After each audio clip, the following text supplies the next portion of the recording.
Hey, Hi. uh, how's it going? Well, things are going pretty well. It's raining pretty heavily right now. Yeah, the weather's kind of being weird out here. Actually, if ever, but especially if tonight, I randomly go off and the whole stream like shuts down, it's because of a storm. I think we are getting a storm later tonight, so that is fair warning. Hmm. Um, Laughing to start the stream because I don't know where everyone else is. So, That is very, very strange, I yeah, will admit. I talked to Clint yesterday. He said he was going to be here, and it's time, and he isn't. So I can only assume he's been eaten by bears. That's So unfortunate. my condolences to his family. Uh, so I mean, I'm I kind of want to just kill time until someone shows up. Let's not waste like too much time. But what have you been doing? Lately, I've gotten starting to get back into reading things, catching up on a couple of things. Caught up on Fairy Tale. Nothing really there. That's Um, it. That was the start. yeah, Let me catch up on everything. Fairy tale first. yeah, I got to get the worst thing out there, as soon as possible, so that I don't have to worry about it later. It isn't looming over my head. Um, Fair enough. and like for the most part, mm, I just want it to be over already. It's just really boring. The latest chapter specifically, like again, they're trying to make me feel. Mashima's trying to do this really cliche, turn of a character. In this case, it's Minerva, who up until now was completely unredeemable. Hmm. And then, so I guess through a flashback, we're supposed to, that shows that her past was actually really, um, really, I guess, like it had some hardships. Yeah. But it was like very generic, and like we're supposed to feel like bad for her, I guess. But in the end, I'm still left with a lot of indifference. Um, and now it seems like they're trying to uh, make her character seem, a lot more redeemable. I mean, they kind of did the exact same thing with Ultier before. Yeah. And I kind of felt in a very similar way, but not as much as this because at least Ultier had connections to Gray Yeah. in some respects. Yeah.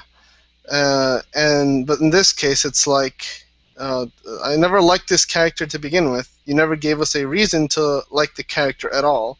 All of a sudden, we're supposed to care about this character just because a bigger bad guy is like pushing her around, and she used to have a sordid past.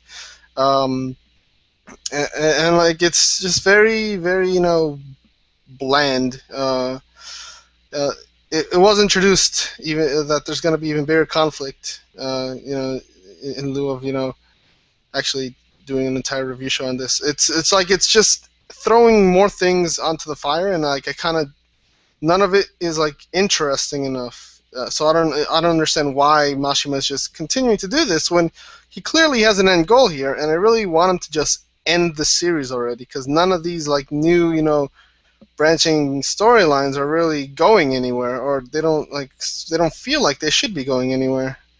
So yeah, that's what I get for reading back up on Fairy Tale. You're killing your own motivation here. You got to start with something good. I get the idea of get the bad stuff out of the way and leave a couple rewards for yourself at the end of your catch-up reading list. I do that too. I was like, all right, Kuroko's not the best right now. I'll read that first. And Magi, that flashback just won't end. But I'm gonna save Gintama for the end. I'm gonna save Toriko for the end. So something like that. But starting with Fairy Tail, you're just shooting yourself in the foot. Um, it kind of feels like everything that you just said kind of feels really familiar, both in terms of it sounds really similar to Naruto, and it sounds also really similar to what we said about Fairy Tail before. Like the whole remember the conversation that we had about like hot shotting certain things to Yeah. just try to like, all right, I really want you to have like some kind of emotional pull here. I really want the audience to feel sad or whatever it is, whatever Mashin was going for. And instead of introducing whatever it is 50 chapters prior, 100 chapters prior, he introduces it that week. You're Yeah. supposed to feel sad about this character because I just told you to right now. Do it. Be sad. It doesn't work that way. Is that Clint by any chance? No, that's Nintendo. That's not the same thing. What? Nintendo's personally getting in touch with me. Hopefully that's a direct line to the Smash Alpha. uh, No, just some Nintendo email.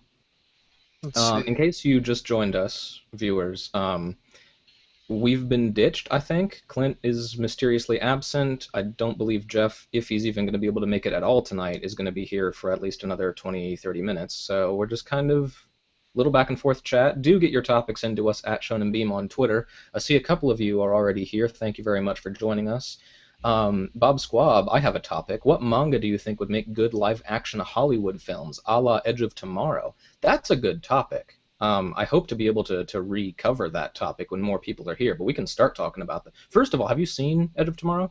I have not, but I've heard a lot of good reviews on it. I liked it. A lot of people talk favorably about it. Yeah, like it. I'm not going to give any spoilers away whatsoever. I can just say the whole thing was enjoyable. The premise was cool. It was all done well. If there's any one complaint I could address, it would be that the ending is just a little bit standard. It's not bad by any means. It's just you could have done a little bit more with that.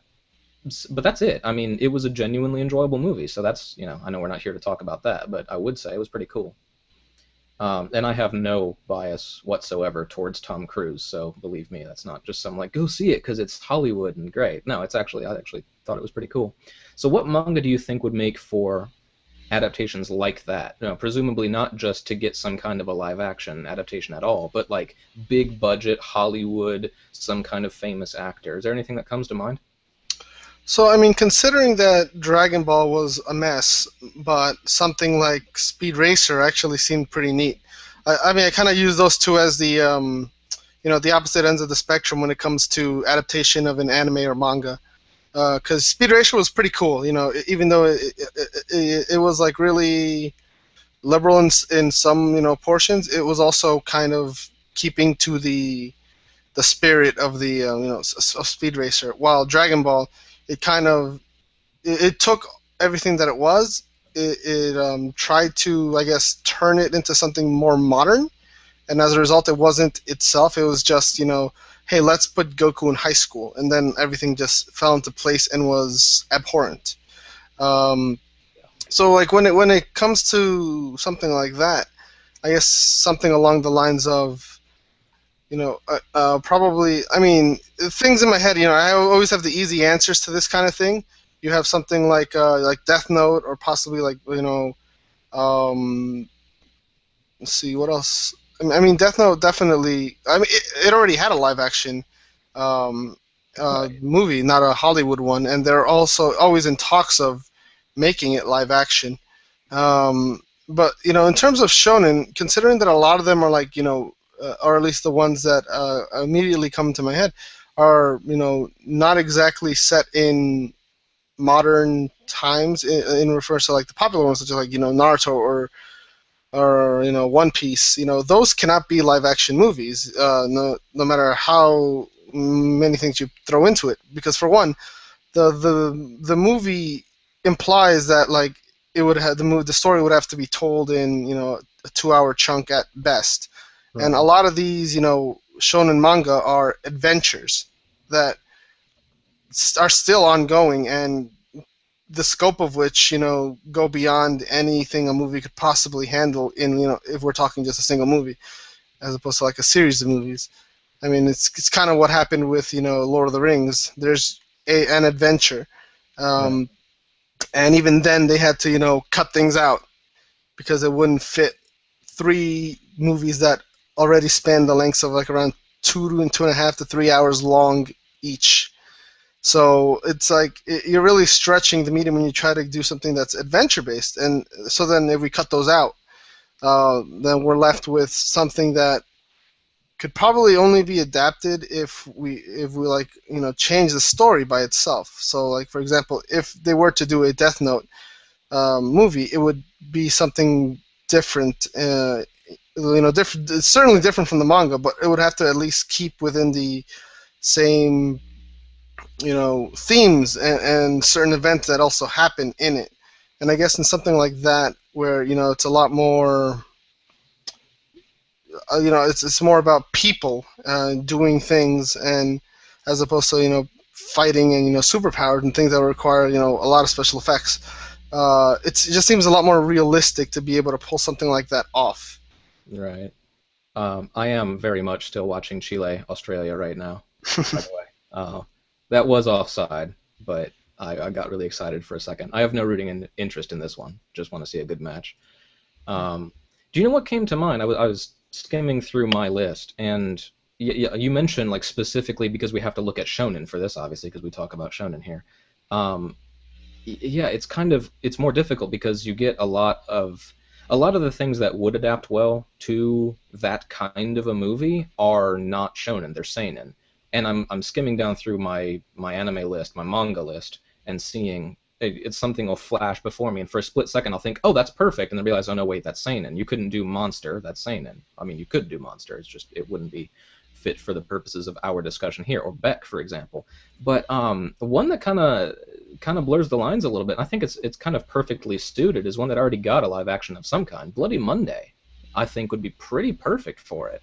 I mean, it's realistic, so you don't have any problem with, we've had some issues with, I mean, the Dragon Ball adaptation, for example. You just have natural problems when you're adapting anything with superpowers, especially when you're talking about a Hollywood adaptation. I mean, if it's the adaptation in its original country, that's more forgiving, or it can be better suited culturally and socially. But in America, we seem to have this kind of aversion to actually just having superpowers. I mean, some of these, it's all the Nolan Batman films, basically, what those have done. I adore those films, so don't get me wrong. Those are great movies. But they set a trend to now everyone wants to be gritty and dark and realistic, and you can't actually just have wacky superpowers. Or even when you do, they're toned down. They're not as outlandish as they are in the comics. I mean, think about Iron Man 3, for example, and the twist therein. Why didn't they just go ahead and go whole hog with the Mandarin character as he was originally written? They had to dial it back and do something that fits in with the modern American aesthetic. Well, Bloody Monday would bypass that very neatly. It's 3 separate series. There's your trilogy of movies. I mean, you make the first one. If the first one catches on, you make 2 more. It's terrorism, so it's hyper modern. It's very, very up to date and current, and it's got all the little catchy bits that would just make it. It's a techno thriller. It's exactly what America would want. I think Bloody Monday could do very well, actually. Be really cool. I kind of hard pressed to find another one that fits as well, honestly. Um, yeah, I don't know. I mean, so many of the series that we talk about are so inherently Japanese that they really wouldn't work for a Hollywood live action. They may work very well. I mean, for example, Kenshin. Kenshin's a great movie adaptation. Conceptually, it fits very, very well. They've got a great little dividing point where you can stop the story for one movie, you tell that segment of the story for this movie, another segment of the story for the following movie. It works perfectly well in Japan, but I don't think that American audiences would be that interested by it because, we're not very into sword fighting. That's just not our cultural history. But Bloody Monday, I think, would be very cool. I would actually love to see that. Who would you cast in Bloody Monday? Who is the hacker? Who could be Falcon? It's got to be young. I'm not very good with actors. I don't follow movies that closely. Do you know of any young adult actors who would fit that kind of action suspense role very well? Hmm. This is a little tough because I have not read Bloody Monday. Oh, okay. Well, just do you know? I mean, he's a hacker. You don't need to know much more than that. Like he's a hacker. He's very intelligent with computers, etc. I don't. Mm-hmm. Send us your suggestions. I don't know actors. I'm very bad. Joseph Gordon-Levitt. There you Joseph go. Gordon-Levitt. There you go. He can play the young man in anything. He's a person, right? Cast him. Just sure, whatever. He's popular. I don't know. I genuinely don't know. That's just a shot in the dark. Mm-hmm. I have a bunch of other tweets which I will catch up on here, but I'm going to skip ahead because it is relative to the topic we're on right now. Bob Squab follows up by saying Attack on Titan comes to mind since it's popular, Western, and has a good arc to adapt, but I wonder if it would be paced well. That'd be it. Could you see that being broken, like what you were talking about? You've got like, let's say 2 hours. I know a lot of these blockbusters are going three, and the traditional time is more 90 minutes. But let's say 2 hours. Could you tell a chunk of story from Attack on Titan in 2 hours? Um, I think so. I mean, even if you just adapt the very first couple of, the very first couple of arcs together, the early parts of Attack on Titan, you could probably just make a movie out of that. Because it does have its own little roller coaster ride there, and it is something of an arc. Spoilers for Attack on Titan. It's a lot of silly things. Up to probably even after it is revealed that Eren becomes a Titan and whatever, and like because I mean Japan is kind of doing that by themselves too. They are remaking Attack on Titan as movies. There's even been, I think, talk of a live action movie at some point in time. I mean, I think the problem with that wouldn't so much be the pacing, but the actual atmosphere of the series. If they need to really emulate that from Attack on Titan, like also specifically like the Titans themselves. You can see how they're not very good at some like one point or another undoing these monster things.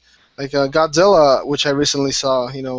I liked that movie, and I think they did it quite well in terms of not showing the monster 100% of the time and turning it into like a Transformers-esque. You can't see anything like action, shaky cam and whatever.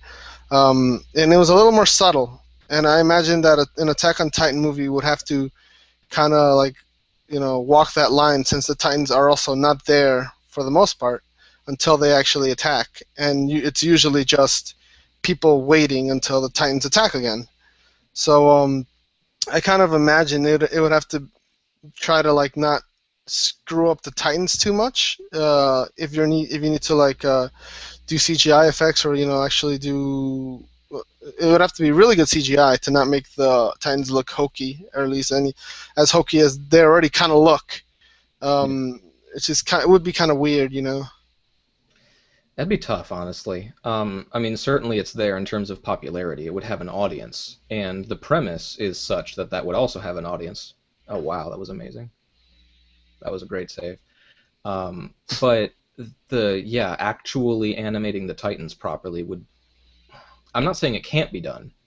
I mean, anything can be done with the magic of effects and whatnot, but it would be. I would find it a lot more difficult. I mean, the Godzilla example is a very good example, but it's a totally different kind of series, of franchise, of story, etc. Like, Attack on Titan is not a monster movie at all. Like, I loved Godzilla. I really, really, really enjoyed Godzilla. By the way, hey Jeff, we're talking about potential Hollywood adaptations. What do you think? What manga do you think would be good Hollywood adaptations, a la Edge of Tomorrow?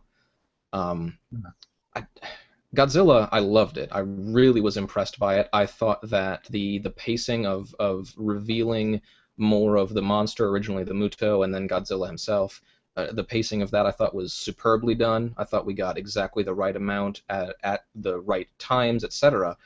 But I don't think you tell Attack on Titan the same way. I think they need to be a little bit more ever present. I think I mean, based on what they are. Godzilla, the entire point, and this is not a spoiler for the current film, this is just Godzilla as a character throughout its existence. Godzilla is just a force of nature. Godzilla is not good or bad, it just is. The Titans, specifically relative to the main characters and the characters that we focus on, the Titans are bad. Now, who's to say what's going to happen in the future? Or who's to say what their aims are and the secrets and whatnot? I'm sure there's going to be some kind of big twist. We already know the stuff with the basement. There's going to be something. But at least for right now, the Titans are purely antagonists. and it doesn't work quite as well, I don't think, if you have to withhold in the same way that Godzilla did. Jeff, you just joined us. Do you have any thoughts on what could possibly work? I mentioned Bloody Monday. Do you have any thoughts on what could make a good Hollywood adaptation? Yeah, I'm currently looking through my manga list just to decide what for sure. I agree with what you said on Attack on Titan because the focus should definitely be more on the actual action, and if they focus too much on the action specifically with any adaptation of Attack on Titan, then I think it loses something in that. Mm-hmm. But yeah, for me, like the best ones are going to be somewhat like Bloody Monday, not necessarily seinen, but something that could easily be mistaken for that.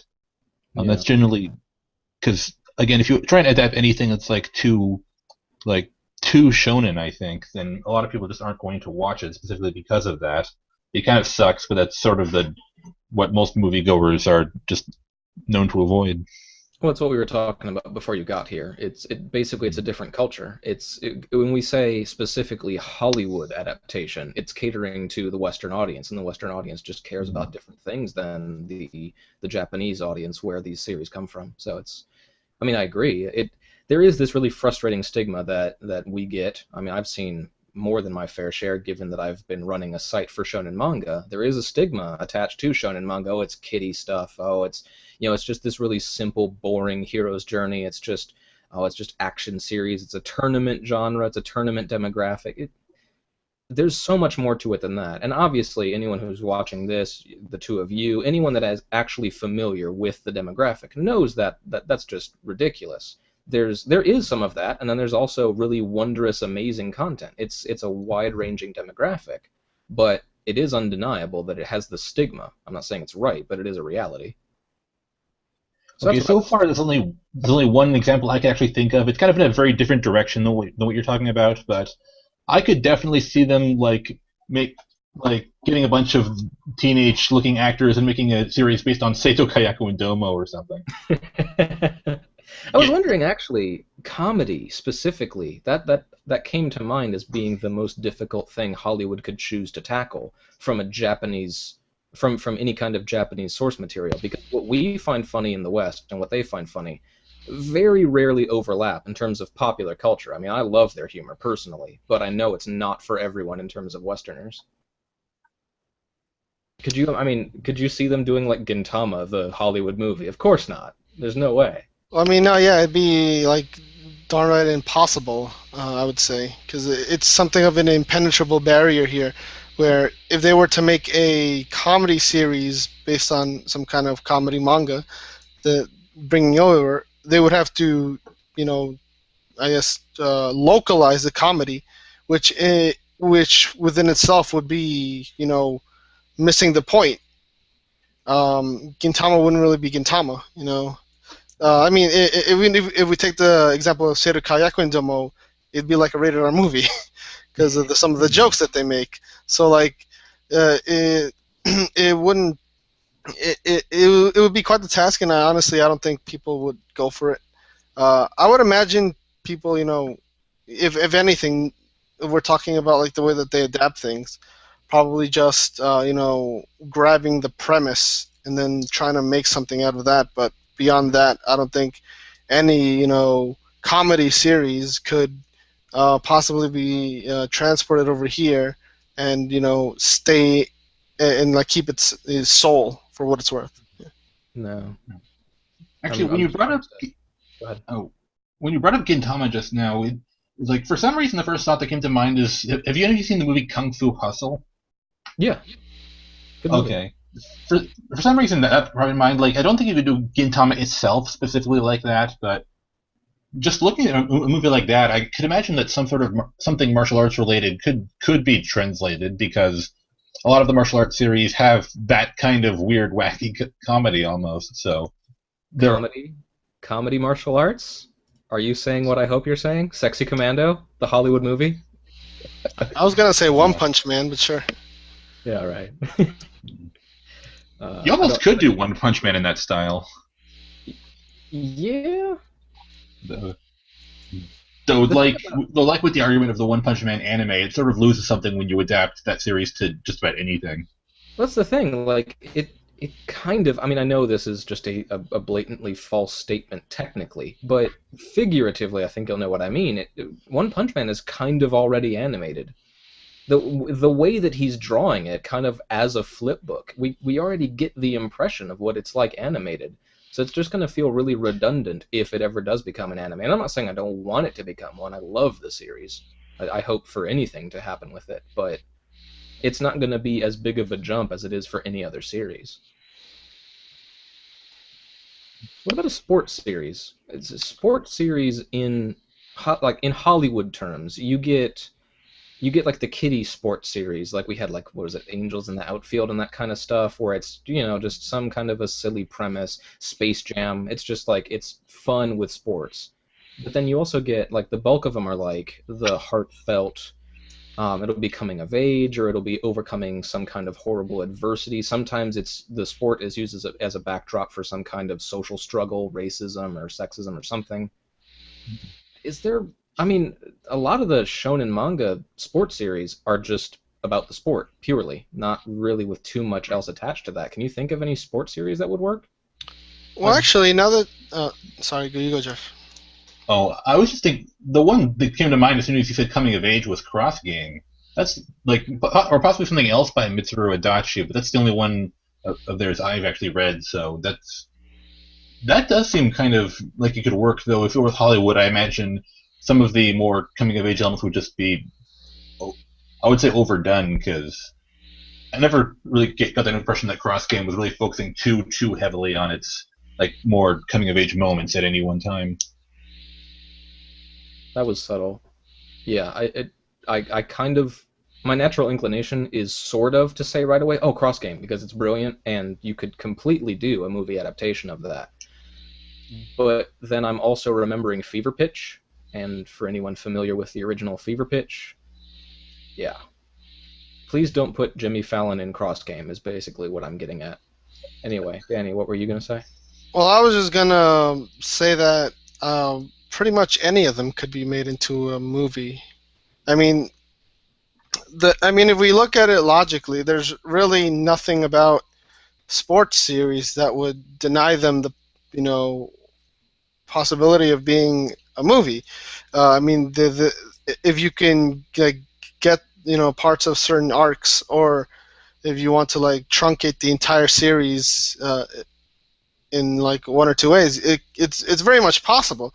I mean, I guess at this point it just becomes a question of whether it'd be a good movie or not, because the way that sports series are formatted, a lot of these things could easily be montaged.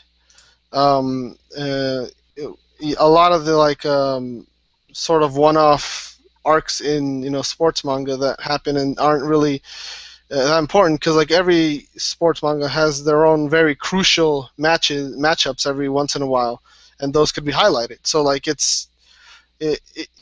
I guess you could say it's also very palatable, because sports are we talked about this barrier between in comedy and then there's an action, and sports doesn't have that barrier, because the sport is pretty much played the same way.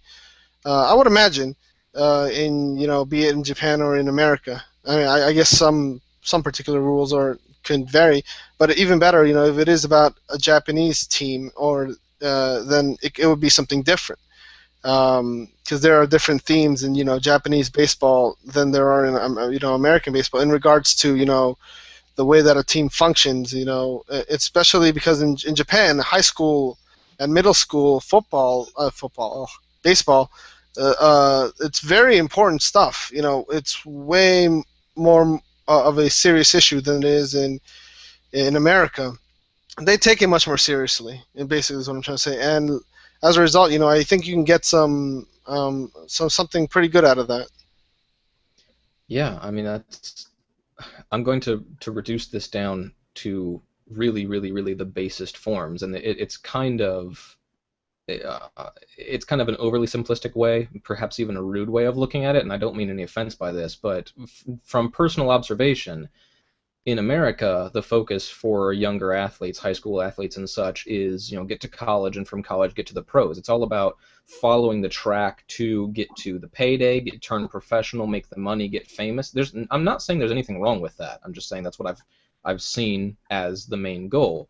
Whereas in Japan, the way that it's depicted in manga, the focus, specifically with baseball, for example, is koshien, and it's hallowed ground. It's revered in a way. It's almost spiritual, not necessarily quite to that level, but the way that it's talked about, it's you're absolutely right. Is they take it more seriously, and I don't whatsoever mean, and I'm sure you didn't mean this as well, that the Americans or any other nationality are lazy about it and the Japanese are like more applied. It's just it's a deeper focus on what they're currently doing.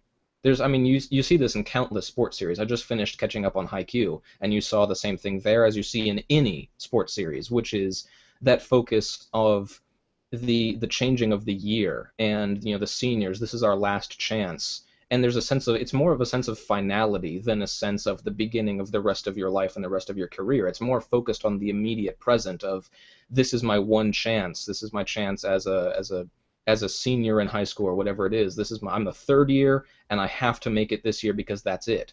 And which is not at all to say that they don't then go on to star in the Japanese Professional Baseball League or come to America or wherever else. But there is such a sense of staying in the moment and fighting for koshien.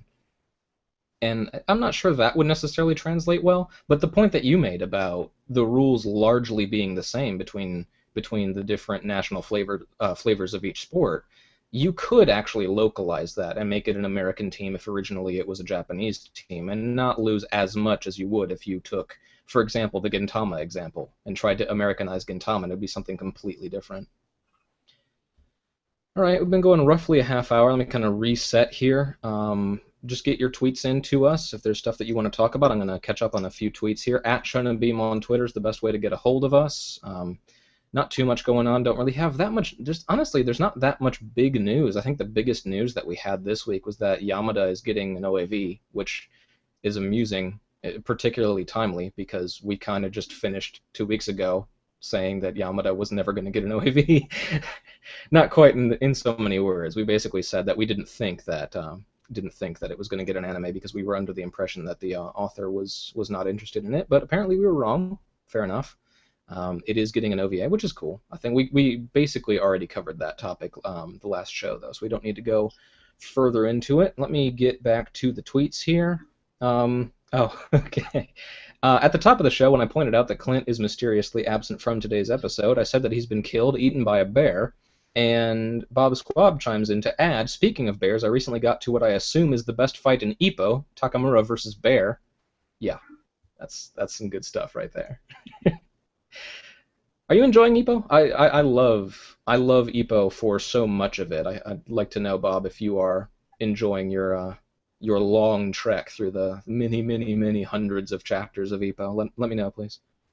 Samu's here as well. Good evening. Hunter x Hunter is showing great setup for a potentially great arc. Other good series right now. Fuka is a great new series. Let's touch on that briefly. I'll continue with the tweets in just a moment. Let's touch on Fuka because I think, Danny, do you read that? I have not finished catching up on it, but I do read it, yes. Okay. And Jeff, what about you? No, you guys, after everything that was said about Kimi no Urumachi, I'm like, yeah, I'm not doing this. You scared him off.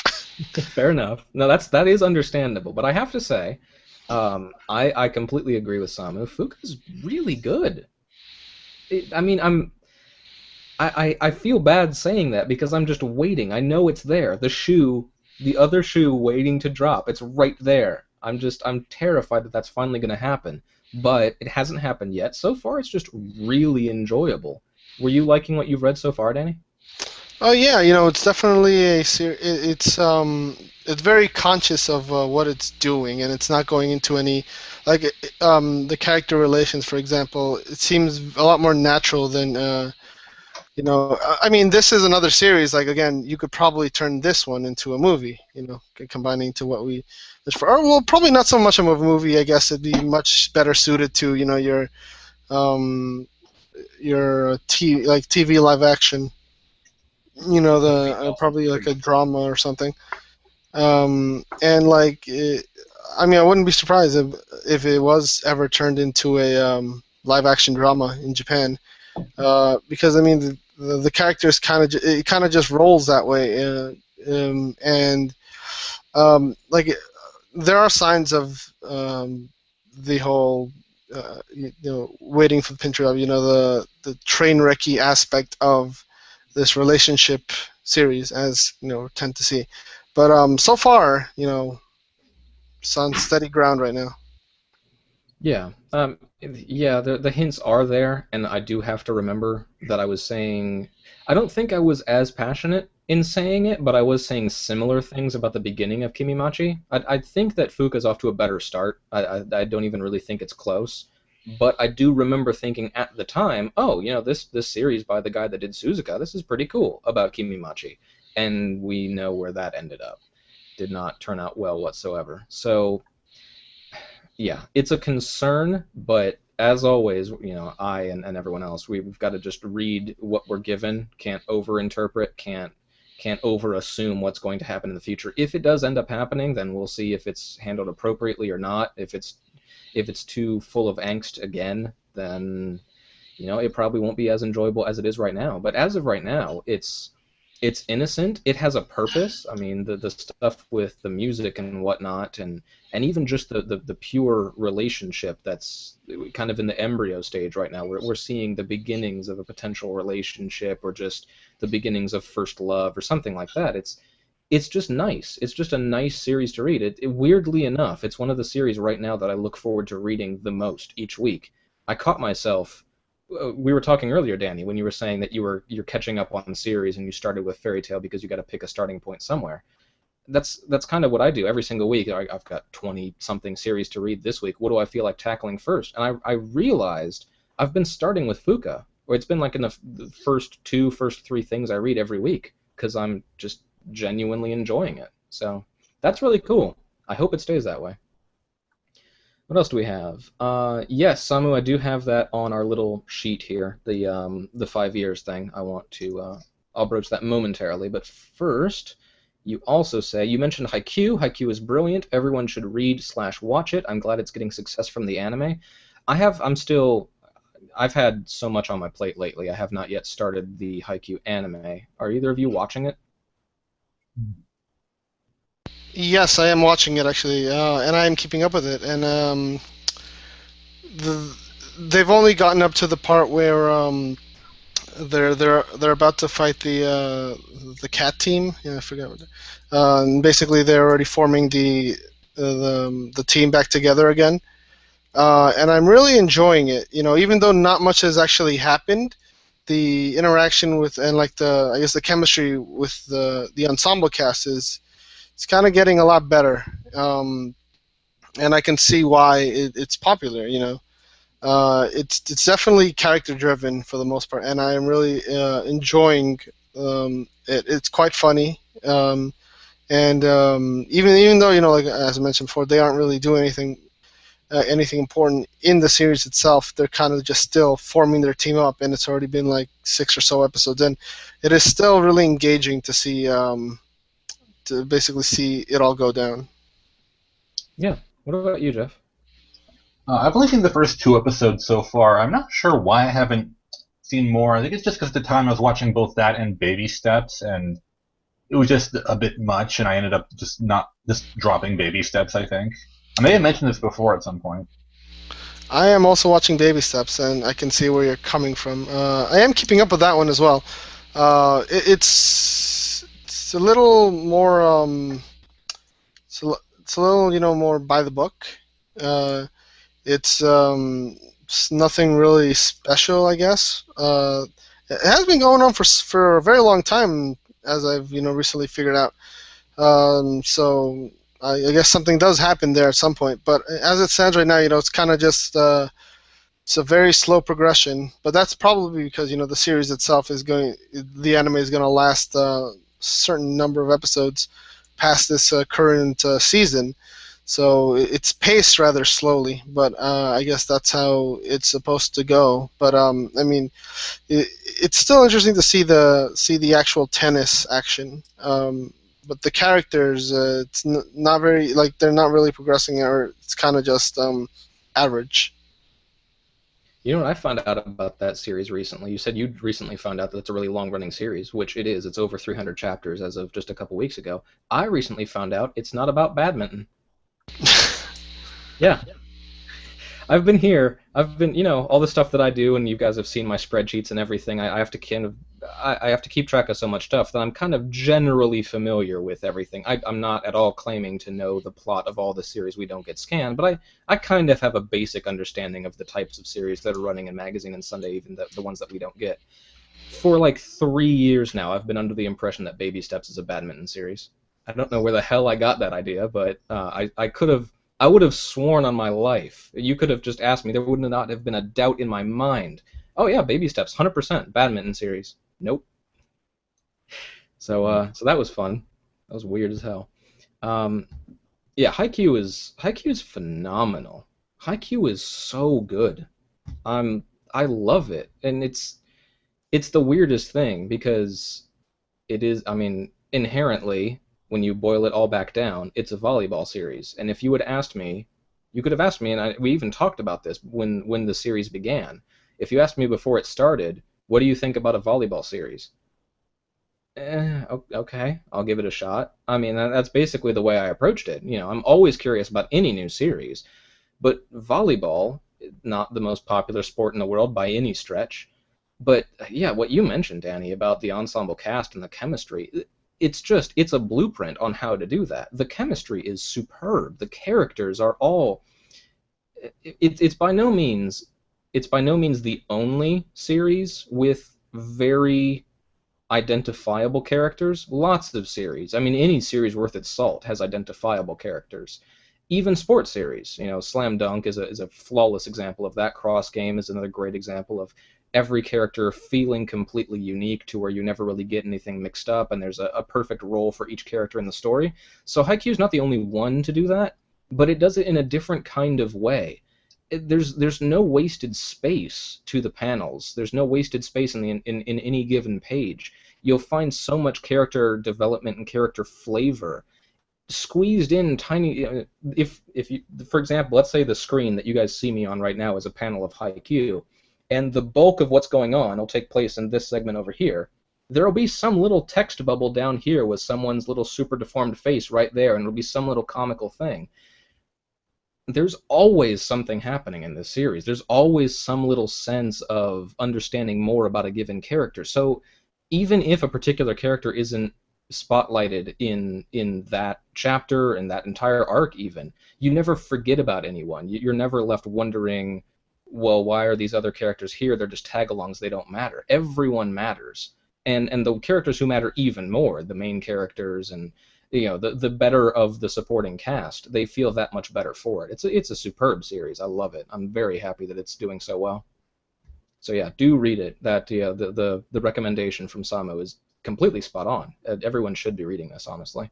Don't let if like many you were put off by the idea of, well, it's a volleyball series. I get that. I'm not saying you're wrong for being a little bit nervous about starting it because you don't think you're going to care about volleyball. That's fair enough.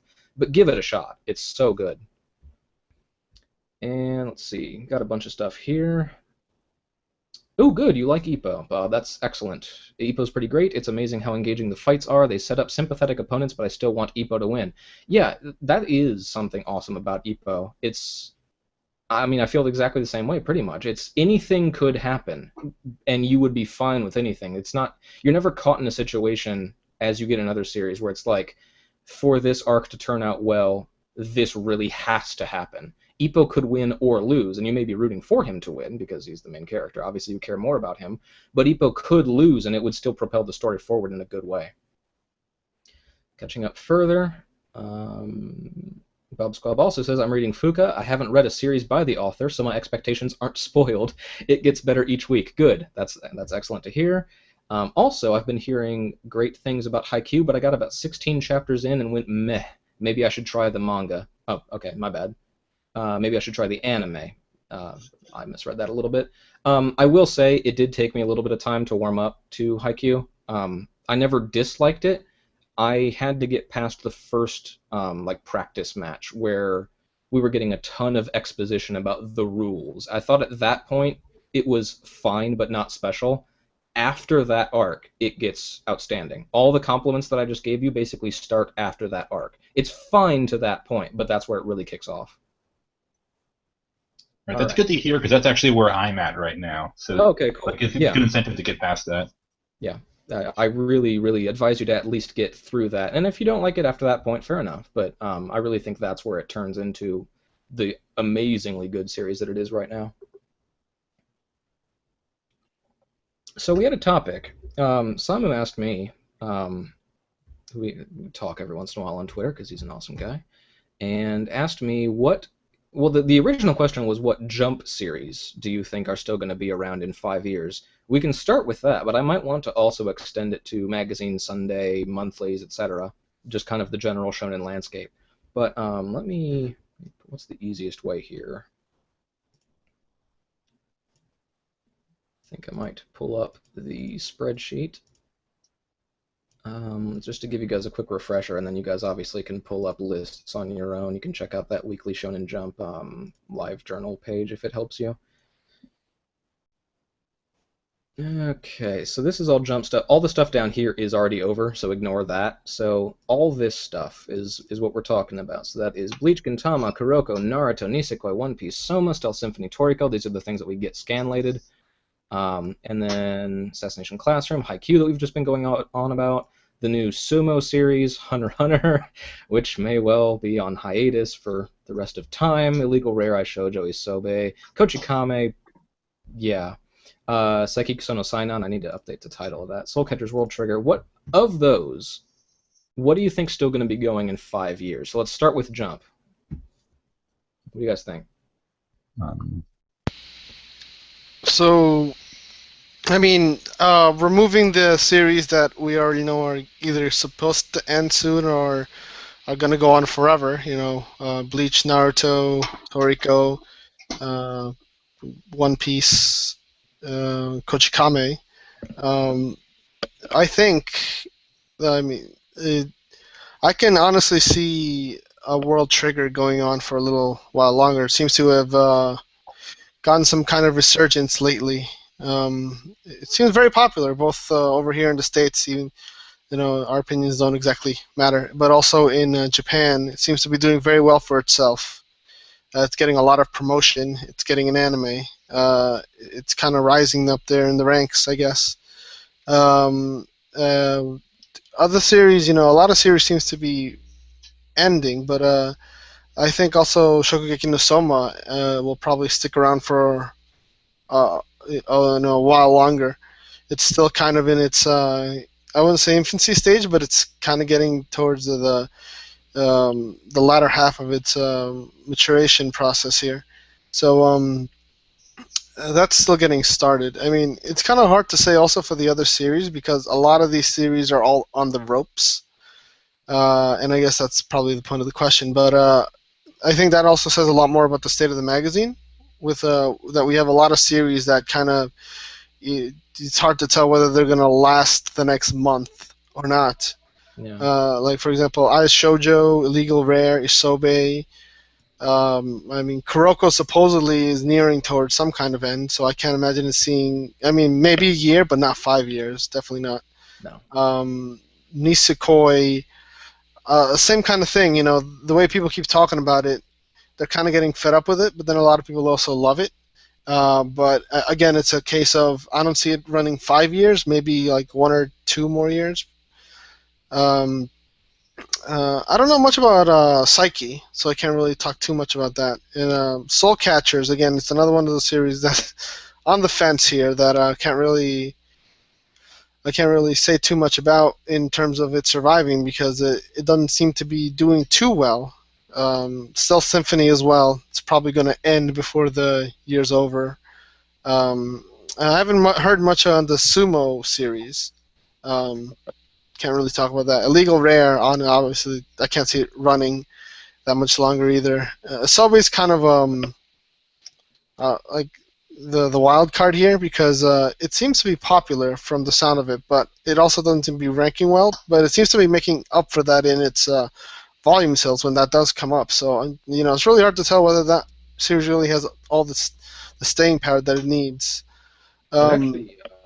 is ranking well for the Is most it? part. Every once in a while it dips a little bit, but it's been Yeah. doing very well. Hmm. I mean, this week it's well, I'll try to ignore here the colors. Ignoring the colors, it's fourth this week. Yeah, like mid to bottom last week, but then the week before that, ignoring colors, it was fifth. I mean, it does quite well, which is Mhm. really surprising, actually, but that's cool. Haikyuu, having also been being like one of the relatively newer series that are still alive. Um, I can imagine it going probably not 5 years, because I guess the thing is like 5 years is um, a very long time to look at a series, and magazines can pretty much change in like 2 years tops, rather. So I mean, 5 years seems like a very long gap, and for something to survive 5 years is essentially like an entire run of certain manga themselves. I'm gonna take a look at this list here. Like there aren't looking at like 2010, you know, and onwards. Like a lot of these series here, and now I'm gonna go try to look a little back further. Um, so looking at like series that debuted in 2005, not many series lasted, past at least like I would assume the average is around 2 years for like most of these series, and even the longer running series only really lasted 4 or so years. Like you have Imagine Tante no Gami Nero lasted roughly around 4 years. Let's see, To Love Ru roughly 3 years. MXO was 2 years. Um, Siren 2 years. Uh, and like the only ones out of the bunch that actually lasted very long, I would say longer than 5, would be Sket Dance, which lasted roughly 6 years. Mago was 4 years. Toriko's still ongoing. Even Bakuman was only 4 years long. So like to look at things in like a span of 5 years, it might be easier to say like 2 or 3 years, because that might seem a little more realistic. For a series to last 5 years, it seems like it would need to be something on the caliber of Naruto, or something that will honestly be lasting very long time. I think that's kind of Yeah. the point of the question, though. It's like what's going to make the jump beyond just being a standard to successful series in Jump. I mean, Jeff, do you have any thoughts on what can make it for 5 more years? Well, first thing I should mention is it's actually kind of interesting to me that, like, despite Shonen often, despite Jump often having this stereotype of the endless Shonen, it's interesting that it's actually almost never the case with most of its series. Like, like what we're saying is like almost none of them actually can make it past 5 years, or should make it past 5 years in a few cases. But I can Yeah. think of a few series running now that could make it past that. Like one of the obvious ones being Soma, because like currently what it's doing now is it's like going through a big, very long story arc just to determine like who gets on the school, the top 10. I forget the exact name they used for it, but like they're like somewhat early on in the story they're doing something like that takes this long to do. I could only imagine how much longer it could actually run if it really wanted to. Like Yeah. maybe even longer than 5 years. Like then you get something like Assassination Classroom. I'm going to guess that that series is going to last like somewhat longer than Neuro did, because that's often how it goes with these. A lot of these shonen authors is that their stories just get longer as they go on. I've noticed in a few cases, but I don't see it lasting 5 years. I think my rough guess would be around 4 at most. Like so, pretty close, but like around 300 chapters seems like the length it's going to end at. It seems like a good number for it. Well, Yeah. at the very least, not long before, not any longer than that. Oddly, one of the only other series I can think of that's going to last that long, besides the obvious One Piece and Toriko, would be Saikuzo Saiki, because for some reason I compare that to Nisekoi, and it's the sort of series that, like doesn't try to do a whole lot or change a whole lot with each individual chapter. It's just it establishes its comedy, and then based on on the little bit I've read, that's what it seems to be going for. But like unlike Nisekoi, it seems that it hasn't, just based on what people have, it doesn't seem to have gone stale as quickly. At least looking by the table of contents, I might be wrong on that, but I could definitely see it like lasting a lot longer than Nisekoi will, which like you said, probably like 2 years or so. That's around what I see for Nisekoi. But other than that, not a whole lot else. I think the point about Seiki Kusono Sainan is a valid one. I think that I've always felt this way ever since Jaguar ended. I've always been looking for something to kind of replace it. And for those that aren't familiar with Jaguar, it's a gag comedy, or it was a gag comedy series by the author of Sexy Commando. It's very funny. It's a good series, but it kind of bypassed the Jump table of content system. It may well have received votes. In fact, there's no way that it didn't receive votes, but it was always permanently affixed to last place. Not because it was bad and didn't get any votes, but that was its permanent position. It was a fun little gag series to end the magazine on. And I've always kind of been on the lookout for what was going to replace it in that position. Kochikame being what it is, the ambassador, the veteran, the legendary series, it's just kind of floating around the table of contents. Its ranking is totally irrelevant. It makes no difference whatsoever, so I could maybe see it happen with Kochikame. I've also been wondering the same about Gintama possibly, but Seiki Kusono Sainan seems a little bit better poised for it, because you'd think if it was going to happen with Gintama, it would have happened already.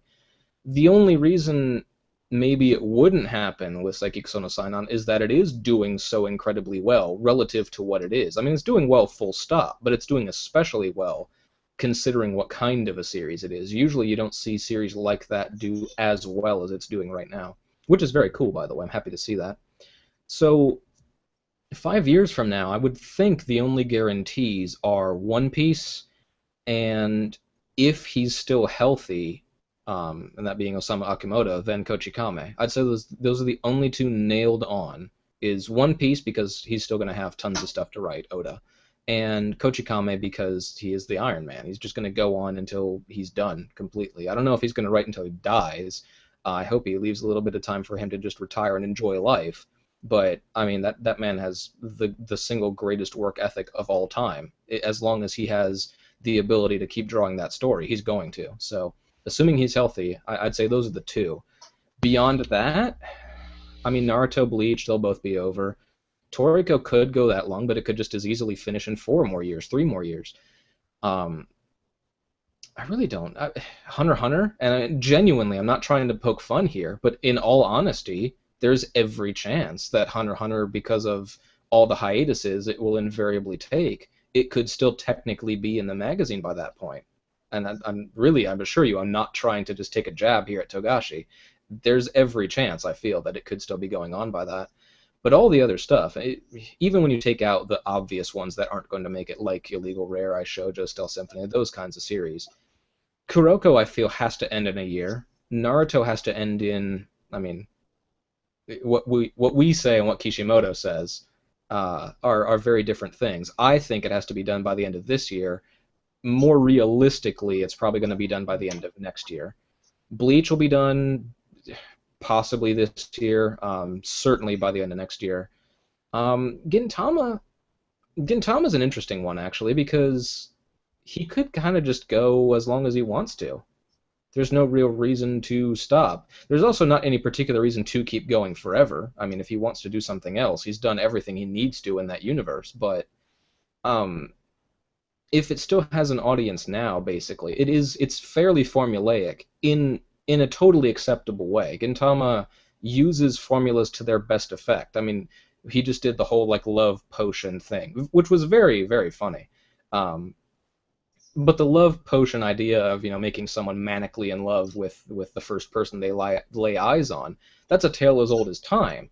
But he's able to take these cliches and make them funny and feel fresh because his universe is so bizarre that he's able to twist it in some way.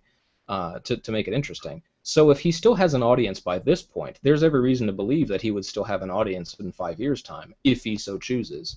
So my answer is One Piece definitely, Kochikame presuming he's still in good health, very likely for unfortunate reasons Hunter x Hunter, and aside from that, I don't know, Soma, Toriko, they're kind of in the same bracket, and that's probably about it. That guy, hey, crap, I got in late. What's the topic this week? Right now we're talking about what Jump series we think are going to be around in 5 more years, although we've kind of just finished that. So watch the VOD. You don't get to find out. Check us out on demand. What about, I'm not going to go through with the spreadsheet again in like great detail here. I'll put it up just in case it helps you to remember some names, but I'm not going to go through every single name here. This is Sunday and Magazine combined. Here's the stuff that we get over here. And you guys can just kind of see a general sense of the kinds of series we're talking about, bearing in mind that we know for a fact that is ending sometime later this year, so don't even bother saying that. And then down below the line of scanlations, there's honestly not too much that you might be familiar with. This is a basketball series that's been going on a long time. This got an anime. This is going right now. This is bad. Ippo, I mean, that's a pretty big name to consider. There's Seito Kayaku Indomo, Silver Spoon. ZKC we know is going to come to an end. It's going to start its final arc sometime this summer. So is there anything in Sunday or Magazine that you think is going to make it to 5 years from now? With a lot of things... Oh, I didn't hear that, sorry. Yes, you, go. Oh. I said Conan. Christ, yeah. Oh my god. It really is, isn't it? Don't see why not. Jesus. Like, did I tell you? I think I forgot to mention that. I've started reading it again. Oh, joy. Wow. Yeah. I'm gonna make another effort. I finished the last time I gave it a good shot, gave it the old college try. I got to 165 chapters. Which is no small feat, but considering that the most recent chapter is 899, I have some ways to go. See, I think the funny thing about that series is there are more chapters than there are days that actually passed in the storyline, which is just very weird. I think I know exactly one guy who's actually finished that, and even he's like, yeah. He's basically told me, yeah, don't. That's actually what I've noticed most of all, is that the people who are current on it are the meanest towards it. I'm trying to think of a diplomatic way of saying it. They're pissed, and rightly so, because they've been waiting for so many years now for the actual central plot to progress. But it just isn't happening. Well, yeah. I would imagine certain character motivations or villain motivations would be reused over and over again if he's going to keep solving murders or cases. There are only so many ways you can, cut a. I don't want to say skin a cat because that's morbid. Cut an apple. I would imagine he actually does run out of ideas and starts reusing some at some point, and that would be pretty frustrating. Well, there's only so many locked room mysteries you can have. How many different ways can you kill someone in a locked room? I mean, you just are going to run out at some point. I wouldn't be surprised if he already did run out at some point that I just haven't gotten to yet. It already felt repetitive enough, even when he wasn't reusing exact plot points, just the entire concept of just solving one more mystery of the week. Anyway, this is not Conan bashing. Is there anything from Sunday and Magazine, aside from Conan, that you guys think is going to be around in 5 years' time? Yeah, I'm thinking the only two I can think of that I think for sure will be still around in 5 years are the two of the shortest ones, Nanatsu and UQ Holder. Just because we know for a fact that Akamatsu can run a series for more than 5 years, and there's almost no reason for him not to unless he gets into more problems. Yeah. And yeah, and with a lot of these series, the way I best look at them is, could I conceivably see the current arc it's doing being the last story arc? With a series like Magi, I almost could, because not only is it going into like the actual backstory of the whole world, but it's got like most of the big players in it are currently present. I don't think it's going to end with the current confrontation, but it could be like the start of the end at this point. With Nanatsu, I definitely don't feel that way. I feel like this is like almost the end of the beginning. That's a good way to describe what it's currently doing. Yeah. And I will also say this for sure. I definitely do not think Seito Kayako Domo is going to last 5 years. I think the scans are going to last 5 years, though. Yeah. Firing some shots at the Scanlators. The Scanlators are good people, man. Come on. I will say though, probably, extending what you said about UQ Holder and copy and pasting it onto Fuka, I can easily see that one going 5 years. I can the story doesn't have any limit on how long it would go into these people's lives. It kind of already went in his previous series, from high school all the way to after they were adults. So it can just keep going. I guess it kind of just lends itself for that. Yeah. Sorry.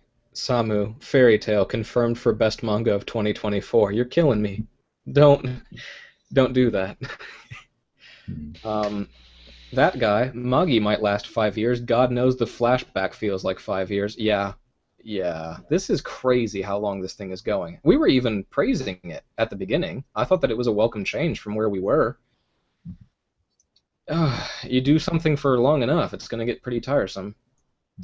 I wouldn't be surprised if when Mashima ends Fairy Tail, he just rebrands it as Fairy Tail Neo or something, and then just keeps it going. I was actually going to bring that up. I have two separate points to make here, and let's talk about that one first, because I forgot to mention this when we were doing Jump.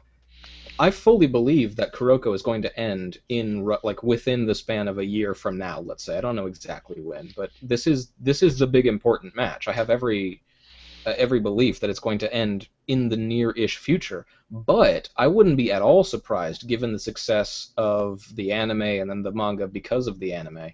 I wouldn't be at all surprised if it got the new Prince of Tennis kind of treatment, if it got a sequel series. Are there any other series that you could see like that, where it's not, technically it's not around in 5 years, but spiritually it is? Yeah, looking through my list right now. That does seem like something that would happen for quite a few of these. I see it mostly happening for sports, though. Nisekoi? Maybe? Possibly. Nisekoi Darkness. I would read that, but it. I guess in Niseko's case, Komi, for better or for worse, has not, gotten this level of fame before, and this is essentially his marquee work in terms of success. Whether he would actually, but he doesn't seem like the person who would want to continue something after he's ended it, to say the least. It definitely seems a lot more like he would move on to something different, as opposed to just staying with this one particular thing.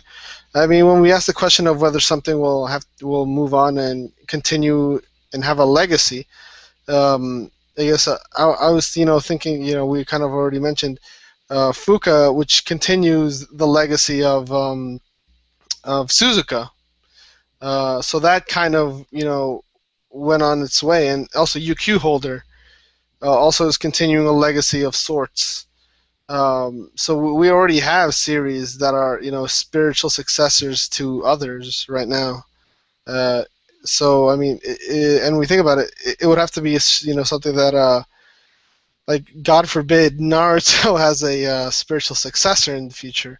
I really do not want that to happen, but I almost have a creepy suspicion that it might. Well, we were talking in a previous episode about not what series are still going to be around, but we were still looking towards the future, and the topic was more like, what do you see these authors of currently running series doing in the future? What are the authors themselves going to do? And when we looked at Kishimoto, we were really struggling to think of anything that he could do. I mean, for example, we talked about Kubo from Bleach, and unanimously it was just like, well, clearly he has to do a fashion series. He's so stylish. He's got to do something set in a school where he can show off his sense of style and fashion. You know, and there were several other examples like that where it's just very clear what a particular author's strengths are. Kishimoto, he very well could just do something like this again in the same universe, or, you know, especially considering where we are in the plot right now, what kind of events are happening in the plot right now. You could very easily see, how do I want to put this? There's a distinct comparison, but it's a massive spoiler to something a lot better than Naruto. Let's just say you could see what happened at the end of JoJo's Series 6 with Kishimoto. I'm not going to say any more than that. Let's not spoil the fine people. But I wouldn't be at all surprised. That's true.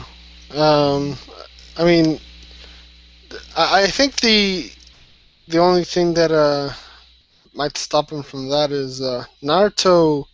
Like we actually we're asking whether he would actually, well, what's his next work, and I almost kind of feel like he might be done. After Naruto, it's been a long ordeal. Like it's might as well be his magnum opus. I don't think he's gonna be doing anything better than Naruto, whatever that means. Because I mean, Naruto is pretty good in like the first, portion of it, and then it kind of just fell off. So, and he did have multiple one-shots. I would say two of them, one baseball series and one mafia series. And the mafia series seemed kind of seinen-ish. It would do better as a seinen manga than a shonen manga, that's for sure. I mean, if anything, maybe he might be moving on to something else if he wants to try something different. He might not just stick to shonen, because God knows we don't want another Naruto on our hands, be it thematically or like writing-wise. He might just want to remove himself entirely from that genre. It's not a genre, but from that audience, and try something different. Hopefully, he does. We need him to do something else. Yeah. The way you're making it sound does make it sound like what happened to Watsuki after Rurouni Kenshin. It seemed like it did try somewhat different things, but it was just that none of them. It was just that none of them were Rurouni Kenshin, and that was the big problem in a lot of people's eyes. That's actually a really good point. I mean, it's not as though if Kishimoto were to go on and do something else that didn't succeed to anywhere near the same level as Naruto, which, by the way, let's face it, there's no shame in that, because Naruto's been a humongous success, so it's pretty incredibly difficult to get back to that same level. But let's say that's what happens. That's not unprecedented. I mean, we've had Watsuki's a great example. Toriyama even. I mean, Toriyama, of course, set the bar so stupidly high that there's no way he ever could reach Dragon Ball levels ever again. But he did come back and try to. I don't know if I buy completely into the whole like savior of jump thing with Koa, but he did write Koa, and it did suck. So it is a path that's decently trodden. I mean, it's not everyone that does this, but then again, it's not everyone that reaches the same level of success as a Kishimoto or a Toriyama or a Watsuki. So yeah, entirely possible. I wanted to go back because I originally, a few minutes ago, I said I had two main points I wanted to make. The other one was, when we're talking about the whole like 5 years forward, if it's still going to be around, relative to Fuka, because we're talking about, Jeff, you brought up series that are still really new that would make sense for them to still be around because the authors have proven that they could still be around. Fuka, we do know that he could publish for that long if he wanted to. He has experience. He's a veteran author. Seo Koji could sustain Fuka for that long. the question that came to mind is, if Fuka runs for 5 years, and however many years past that, but a minimum of 5 years, will it still be a good series? Is it possible for it still to be a good series, given what we know about how he extends the length of series?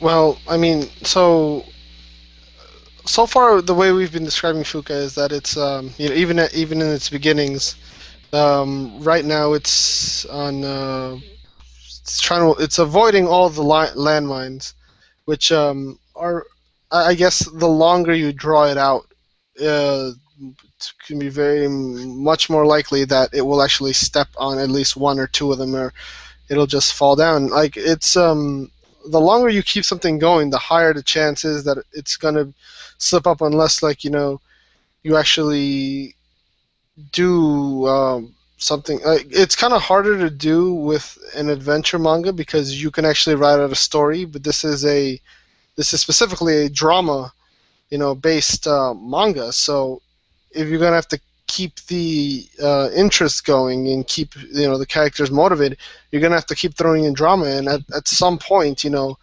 gonna much like we had in Akimi. It becomes an issue of, okay, so they're doing this problem again, or rather, they're having this issue again, or it's kind of just become old hat. Because, I mean, you can't imagine people live much like they did in Kimi no Uromachi throughout their entire lives. It just seems like one thing after another. So, like, the longer you take one of these drama series, it's gonna get pretty old, and I mean, I guess that's one of the issues here. I guess what that happens. I mean, it is interesting. Usually you take a series, a romance series, and it ends right at the romance when it begins. But then when you actually have the romance going, it doesn't become it's like it isn't as interesting as when you were going for the romance. I guess it's like a lot of you already got the payoff, and then so what happens afterwards is probably not as interesting as what you were striving for before. And you get diminishing returns there, which you can which will happen unless again, Kimi no Uromachi, as what happened there. They're together, and now they're not together, and then it just keeps going on and on like that. And I mean, if they're trying to make Fuka longer and they actually get the characters together, then it'll just have to happen like that again, unless it just becomes a series where nothing bad happens. Yeah, that's what you kind of described with the notion of continuing the series after the relationship starts is typically not something that we see in this demographic. You'll see that a lot in shoujo. In shoujo, very often, the start of the relationship is the start of the series, or somewhere near the beginning, and then all of the real drama and engagement and all the intrigue comes from the complications of the relationship. But that's not really Shonen's forte. That said, I mean, one of the authors that does actually tackle that is Seo Koji. I mean, each series that he's done, I mean, I know he's done more than two, but the two major series that he's done, Suzuka and Kimimachi, have featured that, where there is a relationship that starts and then there's complication faced and trouble and breakups and all that kind of stuff, and you see the other relationships start. So he is willing to tackle that kind of content. It's just whether he does it well. I felt that he did it well in Suzuka, and to an extent I felt he did it well in Kimimachi, but then he crossed a certain line and made very poor decisions, I felt. I don't want to turn this into an entire Kimimachi review segment, but after a while, I mean, the breakup in Kimimachi I thought was a horrible idea. And when he was with Aba, when Haruto was with Aba, and the author padded out the series by just featuring, like what you mentioned, Danny, the same scenarios repeating ad nauseum of just, oh, here's some new girl, and she's flirting with Haruto, and Haruto is going to resist her advances, but he's still kind of blushing because it's this attractive young lady who's pratfalled onto him and he can see up her skirt or down her shirt or something like that, but at the end of the day, he's loyal to Aba every single time. It happened every week or every 2 weeks or every month, like clockwork, all the while knowing that he's never going to leave Aba, because that's the entire point of the series, thereby nullifying the point of introducing any new supposed conflict, because there is no conflict, because we know the outcome. He's not going to leave Aba. So that's where we would get into problems. But we don't have any of that so far in Fuka. So first of all, I don't really think it's going to go 5 years. It's too good right now. It's too happy for it. But if it did, I would expect it's because the series has gotten worse. Sad to say. The positive possibility there would be if the series doesn't strictly follow the path that he's chosen before of only romance, and instead focuses a lot more on the music stuff that's happening right now. If it becomes a music series where romance also happens to be involved, it could run for however long he wants, and there's any number of conflicts and drama and whatnot that he could put in there where it would make sense. So yeah. Talked a lot about Fuka. It's got, what, 18 chapters? It's a lot of content out of something that's still really, really short. But it is good. I mean, anyone watching, I would recommend it. It's a good series. I think we should probably wrap it up and talk in a while, three of us. So I had a few housekeeping notes here before we wrapped it up, and I'm trying to find... Here we go. Our update schedule is going to be a little bit less frequent because everyone's out looking for summer jobs, figuring out moves and whatnot. I'm personally very busy on that front. So we're still going to be updating. We're still going to be streaming and all that. It's just going to be a little bit less frequent. So keep your eyes peeled on Twitter. Don't be endlessly F5 refreshing shonenbeam.com. I mean, we appreciate that, but don't expect anything. You can sit there and hammer it all you want. It's just not going to change as often. Beamcast, however, I don't want... Hiatus is the wrong word, but until people are free, it's going to be a very irregular schedule because there's just no one for me to talk to, frankly. So unless you guys really want solo shows where I just ramble on forever about whatever topics of the week are the most important, I'm going to have to wait until I can get some guests among the pool that we have here or find some new people for the pool. So until everyone's a little bit more settled and available, that's going to be on a far more irregular schedule than it has been. And I think that's about it. So I had one little joke question for the end of the stream. What was the bigger beatdown, Netherlands versus Spain or Nintendo versus Sony and Microsoft? But I'd actually say Netherlands versus Spain. Okay. It was pretty brutal. Yeah, I'm going to go with the other way and say Nintendo because I don't watch a lot of sports, sadly. Oh, okay. Well, that by default. Man, Nintendo. E3 has been a lot of fun. Thought that was really cool. Looking forward to a lot of stuff now. All right. Well, that's about it. Anything else on your guys' minds before we wrap up? One thing I want to bring up is something I've been reading the original Read or Die manga. Surprisingly, the current story it's going with reminds me a lot of Assassination Classroom. The basic. The idea of a school being like split between the high class and low class, it is sort of what I fear Assassination Classroom will eventually start doing, which is like giving the higher class free reign to physically assault and do that kind of thing to the E class students, which that's what Read or Die is sort of doing right now. It's sort of where it started off, though in a much sillier tone because the A-class students are using high-speed projectile chalk to destroy the lower classes' classroom, and it's more kind of like that action-y sense, but it is sort of where I imagine an Assassination Classroom could eventually go, so it's interesting to read it like this. So you're saying Assassination Classroom is a blatant ripoff and we should all hate Yusei Matsui?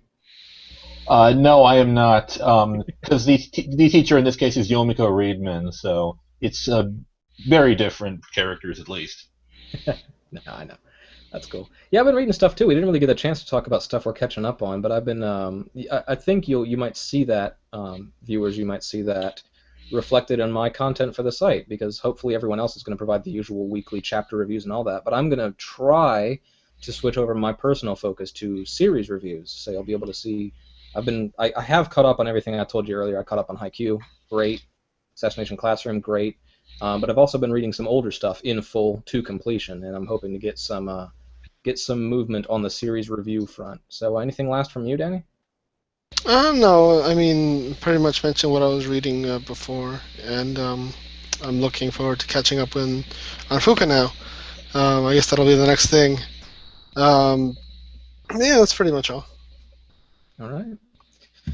All right, guys. Well, thank you very much. As always, huge thanks to you guys for being interactive on Twitter. You guys give us stuff to talk about. You guys are being really cool, responding and asking questions and all that. Please keep doing it. We really appreciate it. Thank you very much. And Danny and Jeff, thank you as always. Great to talk to you as ever. All right. See you guys. That's it. Thanks very much. Take care, everyone. Bye, everyone.